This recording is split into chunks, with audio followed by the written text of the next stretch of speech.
revisan el último balance por parte del Ministerio de Salud. Escuchamos al ministro Jaime Mañalich.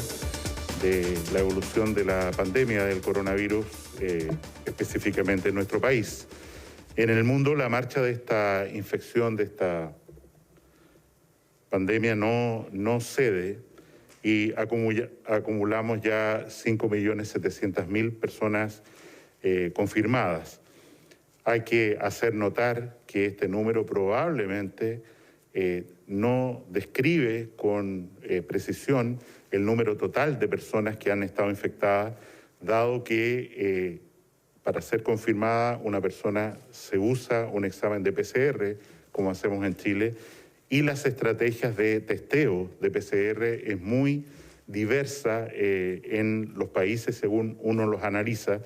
y en ese contexto, insistimos, es probable que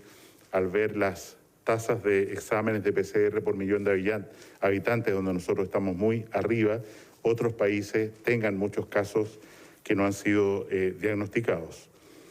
En las Américas, que es el foco fundamental de enfermedad hoy día,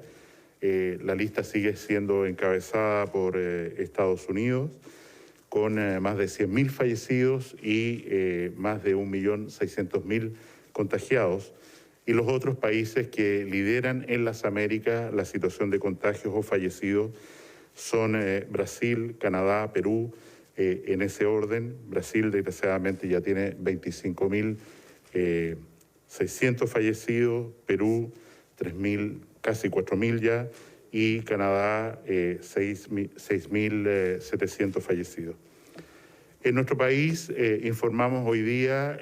una discreta alza en el número de personas que se han certificado como casos,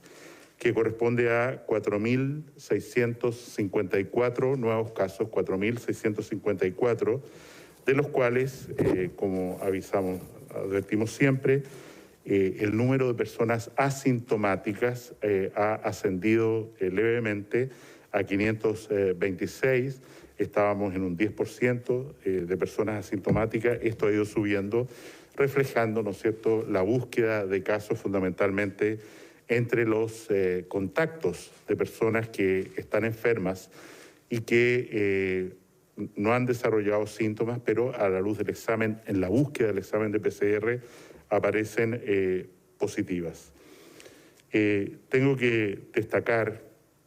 a propósito del esfuerzo que muchos ciudadanos hacen a las 9 de la noche todos los días en reconocer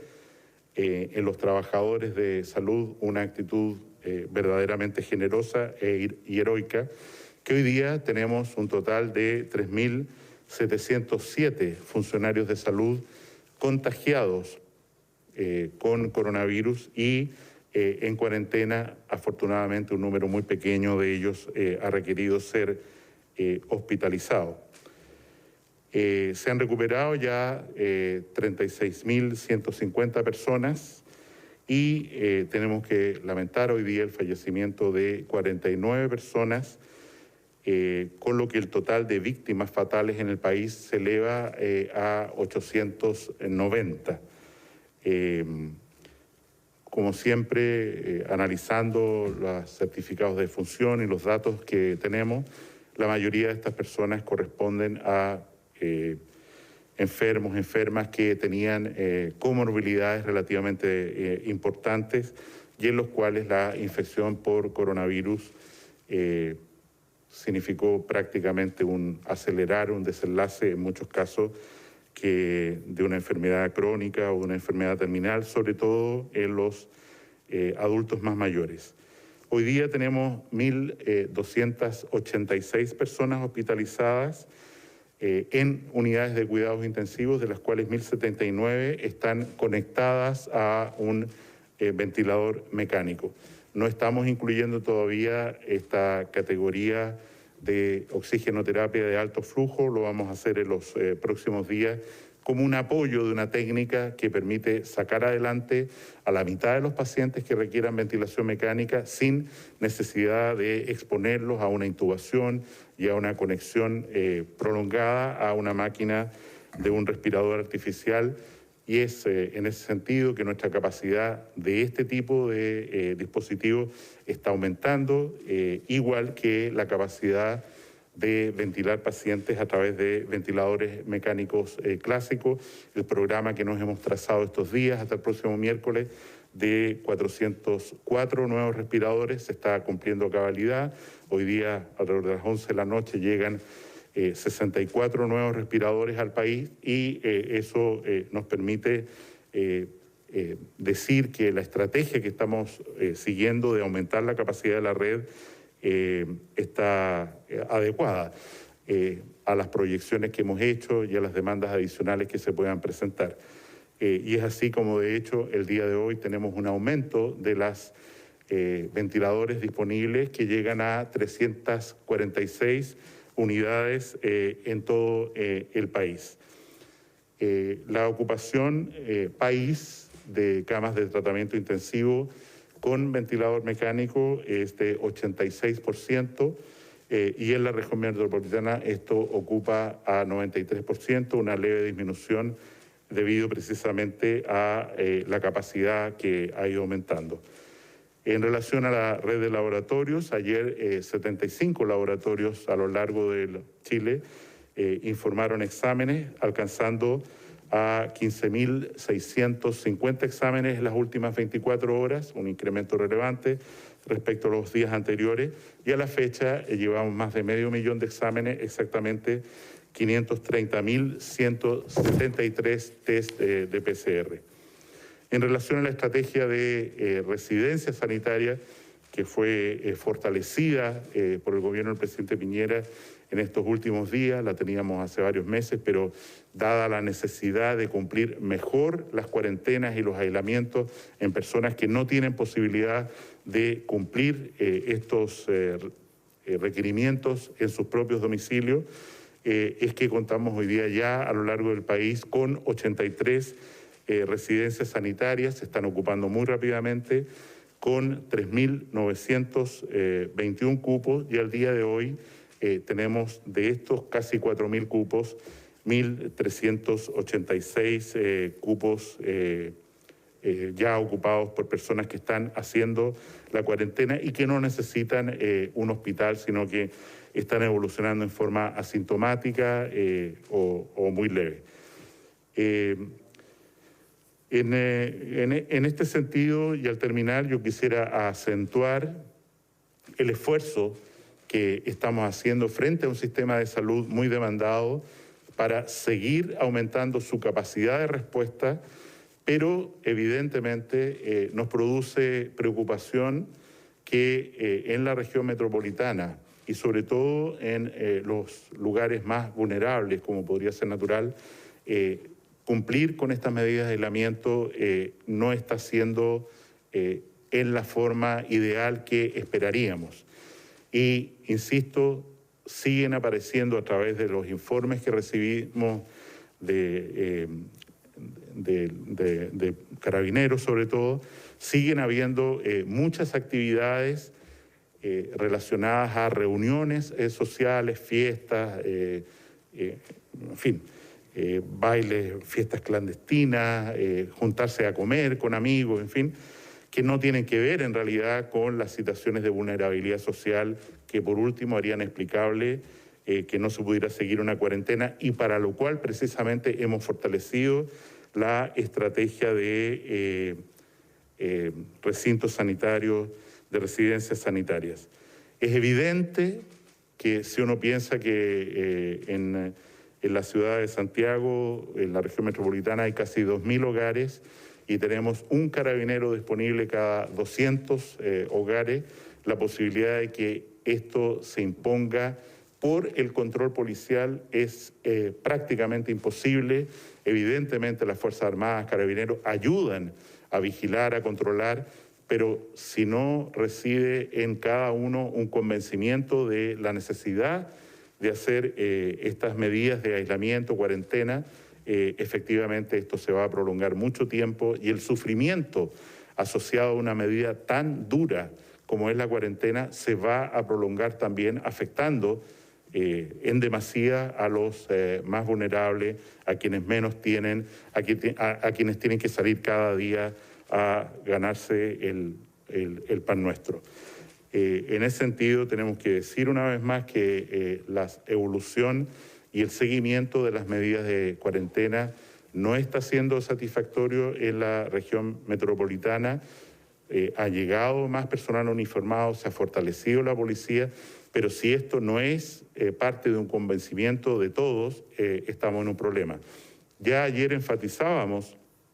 que esta supuesta inmunidad que tienen la gente más joven es una apreciación incorrecta. Los jóvenes, la gente incluso menor de 50 años, se contagia igual que otros, pero son el gran vehículo de distribución del virus dentro de sus comunidades, de sus barrios. Y es por eso que apelamos de nuevo al compromiso, a la voluntad de los más jóvenes, ¿no es cierto? Sabemos que las tasas de letalidad, el riesgo de morir del adulto mayor es muy superior al promedio, pero al final esto es una cosa de todos y, en definitiva, si no hay una preocupación y una responsabilización de las generaciones más jóvenes, esta pelea se hace muy difícil de vencer en el corto plazo, a pesar, como dije ayer, que tenemos algunos indicios en la región metropolitana, algunas comunas, que estas medidas de aislamiento están empezando a producir un efecto en la reducción de los nuevos contagios. Los números distan mucho todavía de ser tranquilizadores y es por eso que seguimos insistiendo, apelando a la generosidad de todos, a la solidaridad y a la colaboración para que estas medidas se puedan implementar. Sin decir más, se ofrece espacio para las preguntas del día. Ministro, buen día. ¿Qué se puede hacer más allá del convencimiento personal al que usted está llamando, que al parecer no está siendo efectivo, pensando además en las comunas en la región metropolitana que sí están teniendo aumentos en sus casos? Usted dice que se ha aumentado la fiscalización, pero tampoco es suficiente. ¿Qué más se puede hacer de parte de ustedes como autoridad sanitaria? Y aparte, ¿qué se tiene pensado en Valparaíso o en Concepción, donde se ha duplicado, por ejemplo, el promedio de contagios diarios? En relación a lo primero que usted pregunta, es evidente que, insisto, cualquier medida coercitiva que se aumente, para la cual no hay recursos infinitos de personas, de policía, tiene límites. Y en definitiva, si no logramos este convencimiento en el cual los medios de comunicación pueden cooperar tan efectivamente, la situación es muy compleja en el sentido de que la cuarentena se puede alargar con toda la miseria y problemas sociales que las cuarentenas traen. Si en otras ciudades del país, importantes ciudades, fueron capaces, ¿no es cierto?, de seguir estas indicaciones y lograr controlar y dar vuelta el crecimiento de casos, no hay ningún motivo para que eso no pueda ocurrir en la región metropolitana y es por eso que seguimos confiando en las personas, independientes de que hemos fortalecido la vigilancia, hemos establecido una colaboración que está siendo efectiva con los municipios a raíz del decreto del Ministerio de Salud que permite esa colaboración. También quiero una vez más relevar la estrategia de las residencias sanitarias donde las personas tienen que ser trasladadas para cumplir su cuarentena y dejar de infectar a sus vecinos, a sus cercanos, dado que muchas veces no es posible o no está la voluntad para hacerlo en su domicilio. Posible porque viven muchas personas, mucho hacinamiento,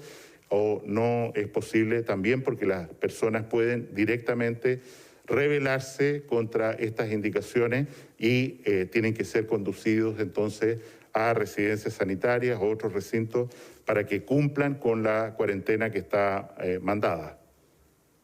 Ministro, ¿cómo ve que se haya disparado tanto la cantidad de personas, por ejemplo, en los nuevos casos en comparación con las personas recuperadas? Allí hay una distancia que, si bien al comienzo de la pandemia era bastante menor, hoy en día ya es prácticamente mucho mayor. ¿Cómo se puede volver entonces a recuperar la trazabilidad de los casos? Como he señalado, los Ceremis están haciendo un esfuerzo adicional, contratando gente, coordinando con las municipalidades para asegurar esta trazabilidad que, separando, es muy importante en las regiones que ya han salido de cuarentena para no volver atrás. Esa estrategia de contención se hace crítica en aquellos lugares, insisto, que ya han salido de cuarentena, porque es lo que permite el aislamiento de los casos, el seguimiento de los contactos, como lo hacen los Ceremi, en fin. Respecto al número de casos ya recuperados, quiero recordar que nosotros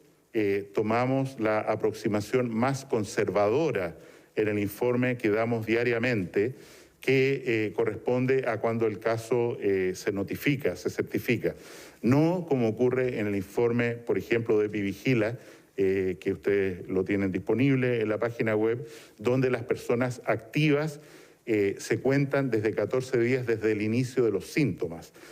Nosotros hemos optado hasta aquí por una versión mucho más, insisto, conservadora, que es tomar la fecha de notificación, que a veces es varios días después del inicio de los síntomas, como el momento en que empezamos a contar los 14 días desde de posible contagiosidad de las personas, independiente que en este momento la Organización Mundial de la Salud incluso está revisando con una perspectiva a la baja de estos 14 días como el periodo de contagiosidad. ¿Podría ser modificable ese criterio? Es decir, que sean 14 días, ¿es realmente una medida preventiva del coronavirus? Sabemos que hay gente que es contagiante mucho más allá de ese plazo de los 14 días. Eso es incorrecto. Ministro, buenos días. A propósito del tema de las coberturas de los tratamientos, tanto en FONASA como en ISAPRES, hay algunas dudas respecto, por ejemplo, si se puede explicar más cómo funciona para el usuario, dependiendo del tramo, qué bonificación existe, si hay estimación de cuánto está costando la hospitalización, entre qué rangos, cuánto paga finalmente el usuario. Y además, ministro, sobre la cifra que usted dio, que había bajado a un 93% la ocupación aquí en la región metropolitana, de todas maneras siguen llegando denuncias sobre personas que están en los pasillos o están esperando. ¿Existe una cifra sobre esa cantidad de personas que está esperando una cama? ¿Cuánto es en promedio esa espera para una cama?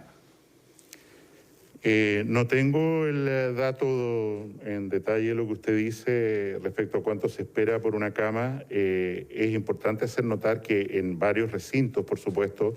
este es un promedio. La capacidad está ocupada al 100% y eso significa que la persona tiene que ser trasladada a otro recinto de las Fuerzas Armadas, privado, otro hospital, incluso otra región o ciudad donde haya capacidad para atenderlo. Como sabemos que gracias al crecimiento de nuestros respiradores y camas críticas y la contribución del personal, es algo que ocurre. En relación a los costos, en la medida, ¿no es cierto?, que la persona es beneficiaria pública, tiene sus costos por esta enfermedad cubiertos en la red pública, si es referido por necesidad, por falta de capacidad de la red propiamente pública a un recinto privado, es FONASA quien sigue asumiendo los costos. Si la persona es trasladada a otra ciudad, región, por indicación de la autoridad, de nuevo todos los costos son asumidos del traslado, incluso del regreso a su ciudad de origen por el Estado, y en ese sentido, merced a las tremendas apoyos financieros que ha recibido el Ministerio de Salud de parte del Gobierno Central, del Ministerio de Hacienda, para esta campaña, para este esfuerzo de esta epidemia, es que tenemos que transmitir esa tranquilidad a la ciudadanía. Ministro, buenos días. Ayer se hacía mención, usted también lo decía ahora, los menores de 40 años representan más de la mitad de los contagios en el país. En ese sentido, ¿se ha pensado aplicar alguna estrategia más específica para la contención de las personas de ese rango etario? Como he señalado, estamos en la búsqueda activa de los casos que están certificados como PCR positivo y asimismo de sus contactos, y les estamos solicitando que primero en forma voluntaria se trasladen a las residencias sanitarias para cumplir su cuarentena. Esto lo hemos hecho en muchas partes del país, ha funcionado como una estrategia complementaria y a veces preventiva de la cuarentena, y el modelo más importante es el que estamos desarrollando intensamente ahora en la región de Valparaíso, porque en números concretos, en la región de Valparaíso tenemos en toda la región, del orden de 600 casos activos. Es un número mucho menor, por supuesto, que en la región metropolitana o lo que ha ocurrido en otras regiones del país en las semanas anteriores. Y lo que tenemos que hacer es garantizar, asegurar que estas 600 personas y sus contactos estrechos estén en una residencia sanitaria para cumplir adecuadamente el periodo de cuarentena, y eso tiene un foco fundamental, como usted ha señalado, en las personas más jóvenes, que son las que menos respetan las medidas de aislamiento y restricción. Buenos días, ministro. Preguntarle por también algo que dijo el presidente de la Sociedad de Medicina Intensiva. Él habla que este 96, 97% de ocupación que tienen en la región metropolitana de ventilación, eso es lo que dice el reporte de hoy de la Sochimi, eso en la práctica significa que las unidades están llenas al 100%. Además, apuntan en las razones a una alta movilidad dentro de la región metropolitana, donde dicen que los datos que manejan ellos sugieren que la movilización e incumplimiento de la cuarentena en Santiago es mayor al porcentaje necesario para frenar la pandemia, y que si esto sigue así, el sistema se va a ver colapsado de todas maneras. Quería preguntarle cómo ven esta situación. Desde la Sochimi dicen que un 80% de la población de la región metropolitana la que sigue moviéndose libremente. Y quería preguntarle a qué atribuyen también este incumplimiento, si quizás no ha sido lo suficientemente fuerte y claro el mensaje, o tiene que haber un llamado más importante a la responsabilidad personal. En primer lugar, quiero reiterar que la ocupación de camas de intensivo en la región metropolitana es 93%. En segundo lugar, nuestros datos dicen que la movilidad en la región metropolitana, comparado con el periodo antes de cuarentena, se ha reducido en un 40%, vale decir, de 100 ha bajado a 60. Para que esta medida realmente sea breve, corta, efectiva, necesitamos llegar por lo menos a un 60%, y, como mencionaba, para lograr ese 20% adicional de acatamiento del aislamiento y de la cuarentena, necesitamos trabajar muy duro. Esa diferencia de 20% puede hacer un gran impacto en la duración de las cuarentenas como ya he señalado, estamos fiscalizando mejor y haciendo todos los llamados y solicitando la colaboración de los medios de comunicación para lograr que esto ocurra. En relación al posible colapso, ya hemos señalado, hemos aumentado nuestra capacidad de respuesta a través de distintos mecanismos, que no es el caso repetir, llámese la Clínica Cordillera, la Posta Central, Hospital Metropolitano, el Centro Hospitalario Huachuraba. En fin, se están tomando todas las medidas para que efectivamente, incluso en un escenario de que siga habiendo aumento de contagios o estos contagios demanden hospitalización en los próximos días, podamos responder adecuadamente, y eso es lo que nos ha mandatado el presidente de la República y estamos haciendo en una forma efectiva. Muchas gracias, que tengan un muy buen día, ojalá con lluvia.